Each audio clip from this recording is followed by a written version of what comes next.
इंदौर में जो हुआ वो अचानक नहीं हुआ, ये उस चेतावनी का नतीजा है जो सालों पहले दी जा चुकी थी। साल 2019 controller and auditor general of India ने इंदौर और भोपाल दोनों के जल आपूर्ति सिस्टम पर एक विस्तृत रिपोर्ट पेश की थी। ये रिपोर्ट कोई अखबार की रिपोर्ट नहीं थी, ये संवैधानिक ऑडिट था। इस रिपोर्ट में सीधे सीधे 3 बातें कही गई थीं। पहली, साल 2013 से 2018 के बीच इंदौर और भोपाल में कुल 5,45,000 फैलने वाली बीमारियों के मामले दर्ज हुए। दूसरी, सरकार 8,95,000 घरों तक सुरक्षित पानी, पीने का पानी पहुंचाने में असफल रही। तीसरी और सबसे अहम बात कि कोई वाटर ऑडिट नहीं किया गया, यानी पानी कहां से आ रहा था, कहां जा रहा था, कहां रिस रहा था, कहां गंदा हो रहा था, इसका कोई समग्र आकलन ही नहीं हुआ। अब जरा ये समझिए कि जब वाटर ऑडिट नहीं होता तो नुकसान मापा नहीं जाता, और जो नुकसान मापा नहीं जाता वो कभी प्राथमिकता बनता ही नहीं। सीएजी की रिपोर्ट में यह भी दर्ज किया गया कि एशियन डेवलपमेंट बैंक जैसी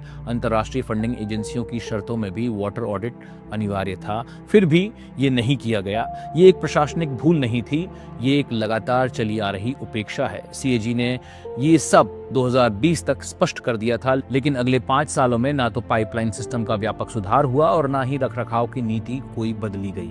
इस दौरान बीमारियां बढ़ती रहीं, शिकायतें आती रहीं और सिस्टम खामोश रहा। यहाँ सवाल ये नहीं है कि रिपोर्ट थी या नहीं, सवाल ये है कि जब देश की सबसे ऊंची ऑडिट संस्था ये कह दे कि पानी साफ नहीं है, तो फिर कौन सी मंजूरी का इंतजार किया जाता है? और अगर सीएजी की चेतावनी भी किसी सिस्टम को नहीं हिला पाती, तो फिर नागरिक शिकायतों की क्या हैसियत बचती है?